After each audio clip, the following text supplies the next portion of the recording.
Bonjour, professeur Daniel Helves. Je m'appelle Carole Silva. Je suis une étudiante en 6e semestre de langues étrangères, anglais et français à l'Université de Pamplona. Et à travers cette vidéo, je vais exposer mon expérience pendant le processus de tutorat. Cette vidéo sera divisée en 4 parties. Premièrement, je vais faire une introduction. Deuxièmement, je montrerai les preuves que j'ai obtenues au cours du processus.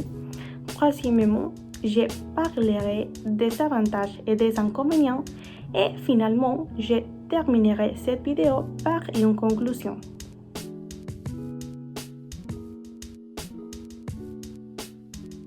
Dans un premier temps, il convient de préciser que le processus de tutorat est une stratégie d'organisation et d'enseignement dans laquelle des étudiants, généralement issus des semestres plus avancés, collaborent avec leurs pairs pour renforcer le processus d'apprentissage dans un domaine spécifique.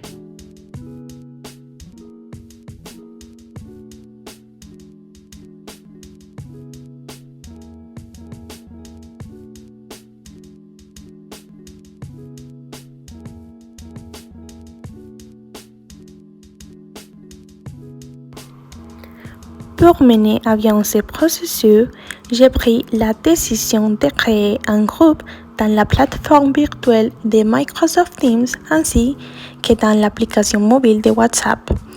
Par le biais de ces outils, mon étudiant assigné et moi avions nos réunions chaque semaine.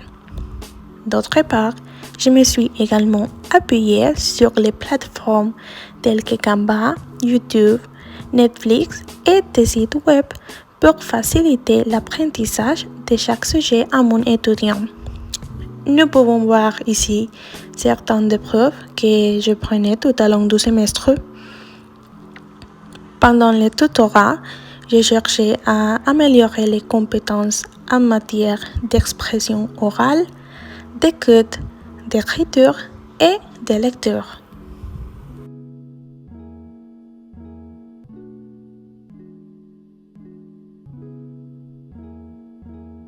Tout au long de ce processus, des avantages et des inconvénients ont été trouvés.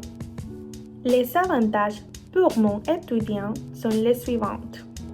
Amélioration de ses habitudes d'études et amélioration de ses notes grâce à son intérêt et à ses efforts.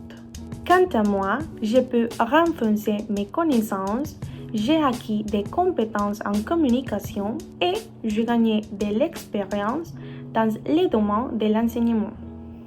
En parlant des inconvénients, nous avons constaté que plusieurs fois la connexion à l'Internet était instable et à cause de cela, les messages que nous voulions transmettre étaient perdus. D'autre part, le temps et la disposition de chacun étaient un autre problème.